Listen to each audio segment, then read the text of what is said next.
Hello and welcome to the Project Utopia experience. Then this week's news. What has been happening? Okay, well, conveniently, after we posted our video about medicinal cannabis and marijuana use in the UK, conveniently we've got this.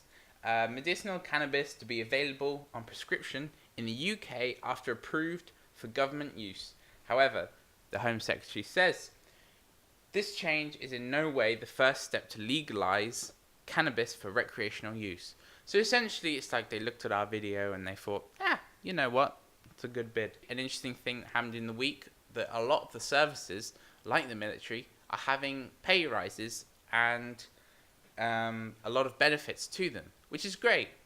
So previously in the past, we've had cuts after cuts with things like the recession and whatnot, and it's been absolutely awful.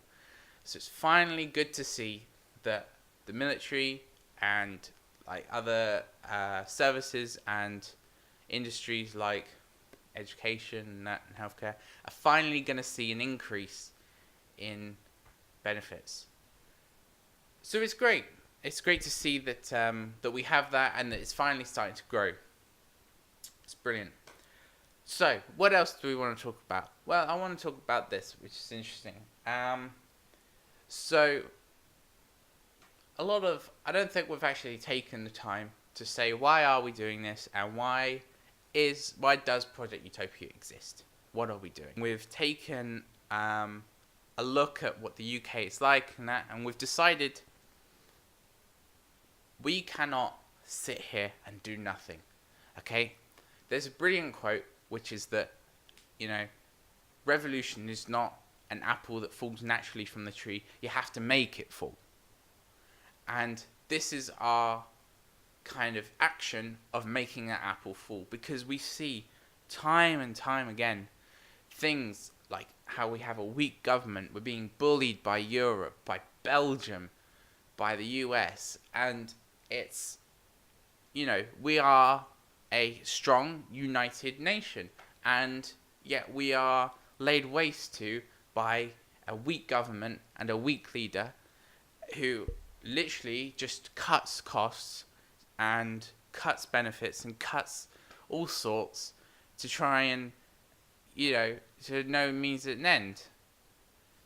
And additionally with that, with Brexit, the government at the moment was used to deal with Brexit, and now they've completely blundered into that situation, completely messed it up.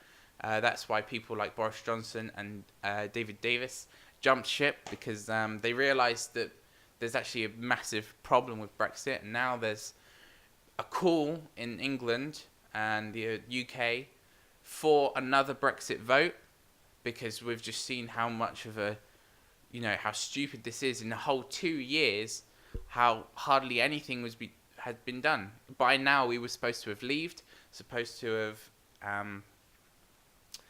have had trade agreements and all things set up. And where are we now? We're still squabbling within ourselves about whether Brexit is a good idea or not. Why has this happened? Because we have a weak government. If Theresa May and the government was more, assertive and said, we want this is what we're going to get, and led the negotiations instead of the EU leading them, we would have had a smooth transition into what could be a very progressive and good future. But instead we don't. And this is one thing that is the main drive of our organisation and our aim. Okay? We have our 3 word: revolt, reform, and rebuild. And the reason why we created that is because we want to take down this corrupt system, okay? This weak government, this weak leader. And then from the ashes of that, rebuild a new one. Rebuild one that unifies, that is beneficial to the people, and one that actually represents the people. How do we do that? Well, firstly, unite. Okay? I don't know absolutely everything there is to know about politics, healthcare, education, everything. Okay, one man can't do that. So what do? You unify. There are plenty of groups that specialize in topics such as healthcare. For instance, the NHS party, okay, or NHS. There's tons and tons of groups about the NHS and that. But they wouldn't be able to run a government on their own because they only focus on the NHS, okay? You look at the Green Party, they focus on the environment, but they are weak. They would be weak at running the country as a whole. So what do? You do what's called a unity government, okay? This has been talked about by a few people in England. We had it during World War II, and from that, actually, the NHS was birthed. You have people from different parties running the country, okay? Now, you might think that would mean you'd have tons of conflicting views, but what it does mean is this. Firstly, you're uniting, okay? You're spreading the load and giving people things that they specialize in, okay? Green Party does environment, NHS Party does the NHS, so forth, okay? That means you're having top efficiency in each area, okay? It's essentially like delegation, but in a good way, because one thing we have at the moment is you have a health minister who doesn't use the NHS. You have an education minister who wasn't a teacher. You have people running sectors who know nothing about them. Okay? Almost a socialist capitalist partnership is what we call it. Now, Sweden's already kind of got this, and I mean, you look at Sweden, and it's very progressed, and it's one of the most developed nations in Europe.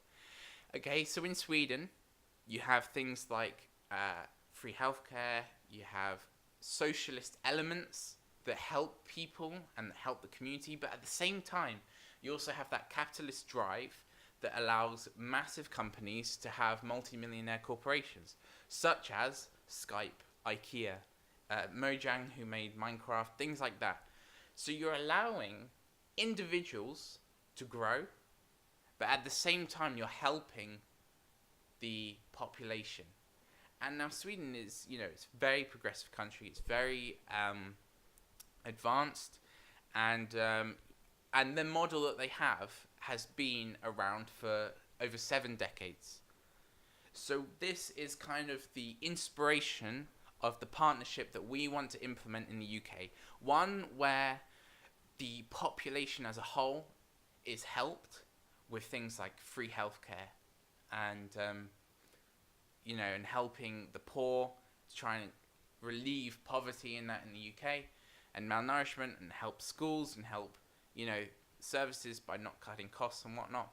But while we do that, we allow individuals to rise, and we allow people to strive for that capitalist goal, okay?